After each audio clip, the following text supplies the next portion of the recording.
और इसको आप लोग जरूर रिकॉर्ड कीजिएगा।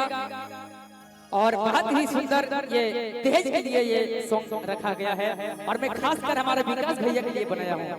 कहना है दुल्हा के बाबूजी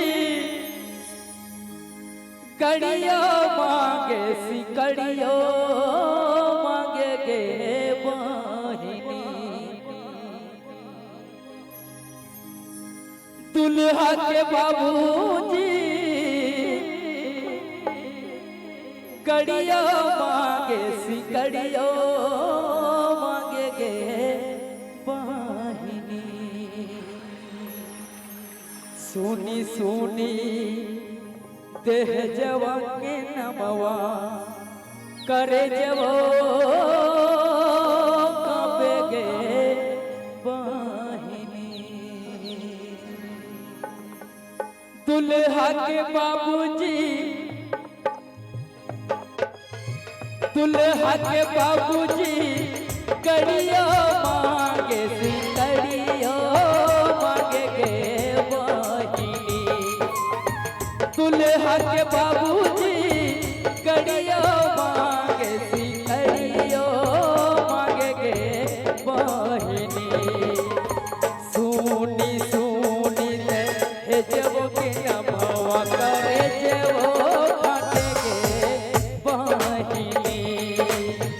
सुनी सुनी कहे जेव के नमवा करे जेवो कांपे गे बहिनी।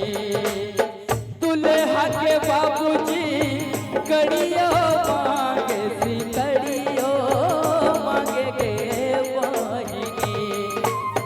दुल्हा के बाबूजी कड़ियो मांगे सिकड़ियो मांगे गे बहिनी। सुनी सुनी दे जब के नमवा करे जवो फाटे गे बहिनी। सुनी सुनी दे जब के नमवा करे जवो फाटे गे बहिनी।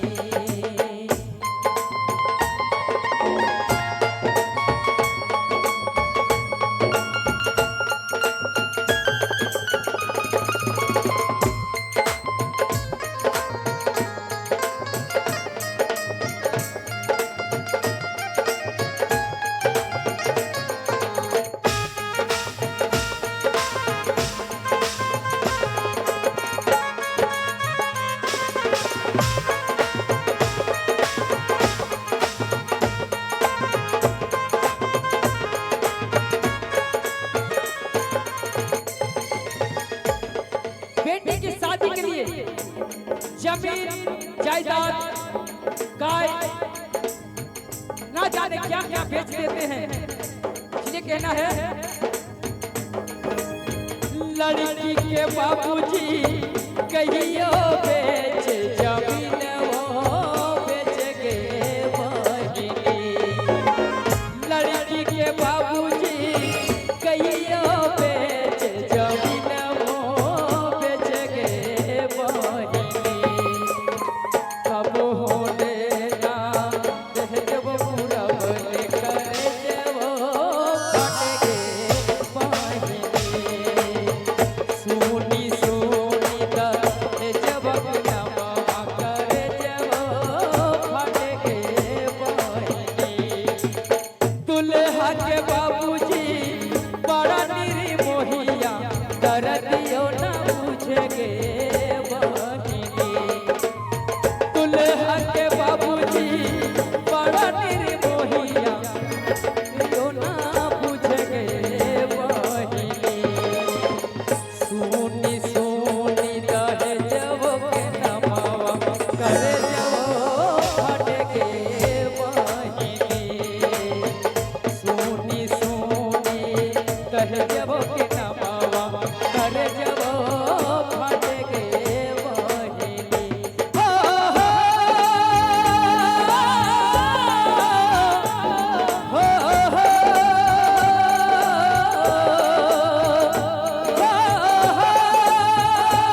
विधाता बिटिया को जनमवा लगे बहिनी कथिल विधाता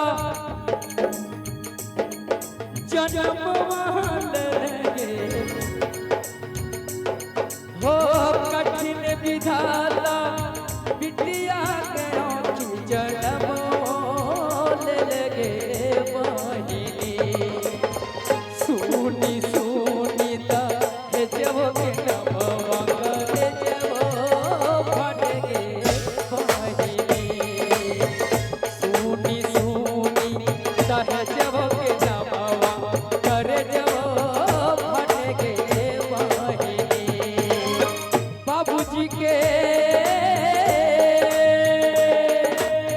दुल्हा के बाबूजी बड़ा निर्मोहिया करतियो ना बुझे बहिनी दुल्हा के बाबूजी बड़ा निर्मोहिया करतियो ना बुझे बहिनी सोची सोची पतिया के बेटिया करे देवो फट गे बहिनी सोची सोची ओह तोर पतिया करे देवो फट गे बहिनी सोची सोची ता हे जवा के नमवा करे देवो फट गे बहिनी सोची सोची ता हे जवा के नमवा करे देवो फट गे बहिनी हो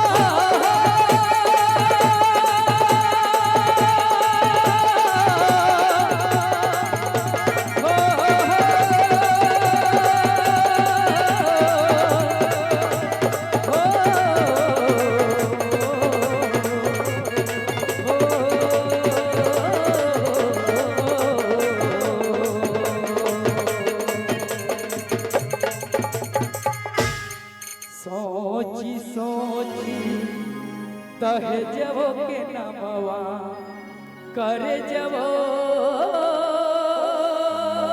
फट गे बहिनी। अगर अच्छा लगा तो एक बार जोरदार ताली आप लोग बजा देंगे।